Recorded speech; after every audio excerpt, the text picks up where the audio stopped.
Throughout the history of horror films, we've had a lot of movies that are far more disturbing and offer a lot more shock value than others.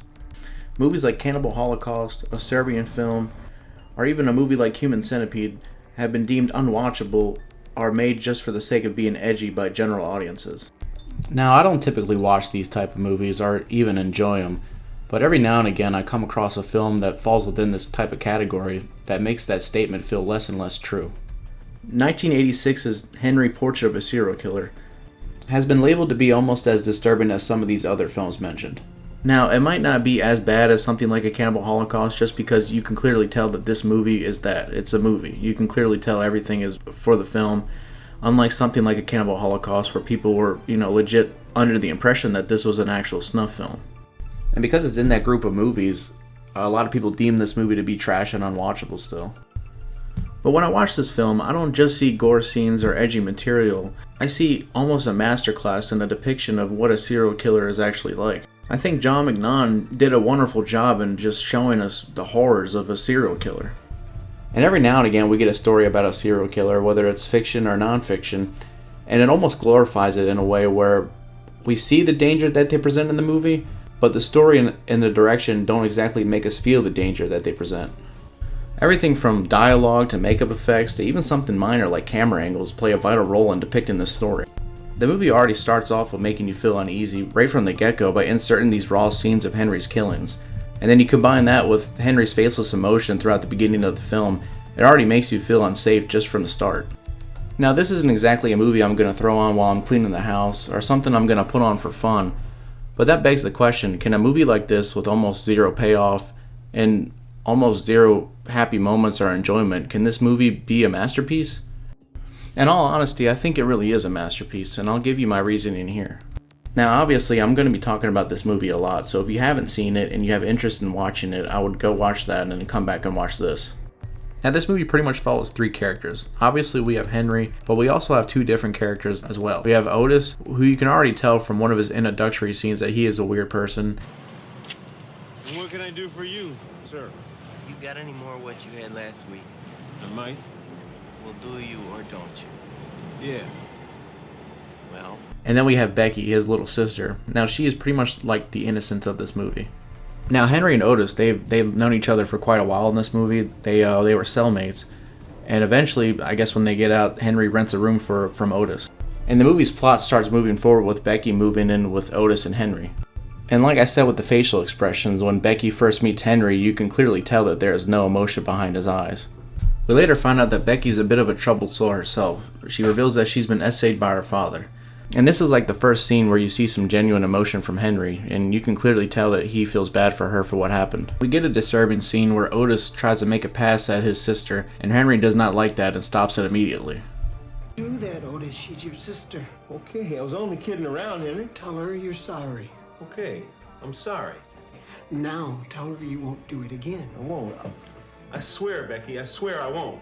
Now, what I interpret this scene as is that the director and the writer almost try to humanize Henry.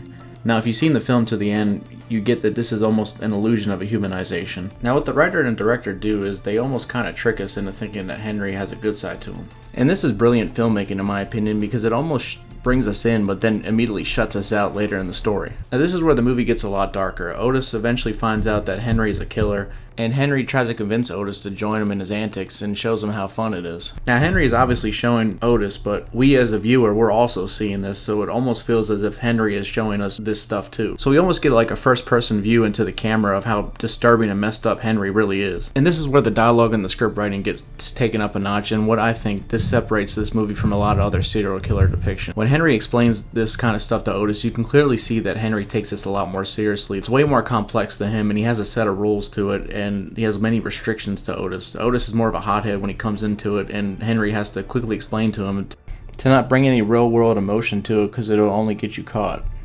With the scene of Otis's first kill, we get it inside of a garage with a wisecracking TV salesman. It's a very graphic kill scene, but you can clearly tell that Otis is a messed up person as much as Henry is, and he enjoys this. But immediately following that, we get almost the opposite contrast in showing this camcorder scene between all three of the characters dancing and singing. Again, trying to humanize our two serial killer characters. The next kill we get from Otis has to be probably my favorite scene in the entire movie. Again, not because I like to see this type of stuff or enjoy this type of stuff, but the lead up to the scene and the build up to the scene is just masterfully crafted. The scene starts out with them driving to this underpass to try to kill somebody. And the camera work in this particular scene is brilliant. It's not on Henry and it's not on Otis either. It's placed right in the back seat, almost giving you a first person view.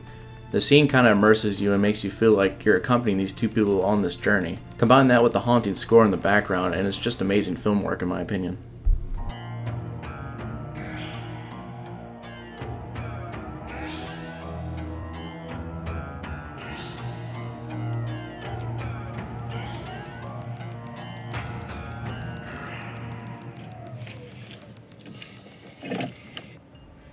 Here, I want to show you something. And with Henry and Otis's last kill, we get it in the perspective of the camcorder. Yes, that very same camcorder that they used to show us them hugging and singing and dancing with. Like I said, this movie does a really good job at doing a 50-50 contrast. It tries to give us this nice side and human side of these characters, and then later on they pretty much slap us in the face with it, showing us that these characters aren't that, it's an illusion. Towards the end, we get a scene where Otis finally gives in to his temptations and once again tries to force himself onto Becky. Henry eventually returns to the apartment and rescues Becky from Otis, which results in all three of them getting into a scuffle, ending with Otis being killed by them. Henry and Becky, they cut up Otis's body and bury it in the river somewhere. We're led to the impression that they might run away together, and Henry suggests the idea that they can move to California to his sister's ranch. Now towards the ending, in the last couple minutes, we're almost led to believe that Henry might give up this life for her. Henry might give up the serial killing for the innocence of this movie, Becky. And this movie might just end on a happy note and have a good ending.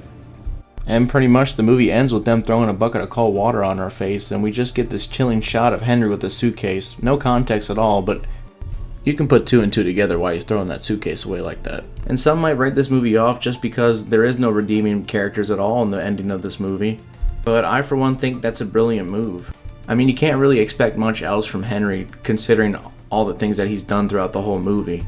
And I think that's what sets it apart from a lot of these other movies, because if it was another movie, we might have seen a better ending. And a happier ending just doesn't fit this film because it knows what it is. Even with the decent amount of things that Henry does, we're immediately reminded that Henry is a terrible person and don't fall for this trick.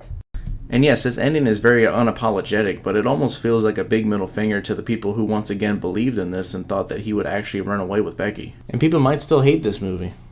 But if you kind of read between the lines of the movie and see this movie for what it is, you'll understand why this ending was the perfect ending for this film. And back to what I was saying in the beginning, this movie makes us feel that Henry is a dangerous person, and every time that we try to warm up to him or see that he does have a good side, it reminds us again that, hey, he is dangerous. And some movies don't seem to do that or try to give our character a redeeming quality, but this movie knew what it was. And that combined with everything else I said in this entire video is why I consider this movie a masterpiece. But that's just my opinion, guys. I mean, I don't have a word of law. If you agree or disagree, let me know in the comments. And if you enjoyed this video, please give it a like. And thanks for watching.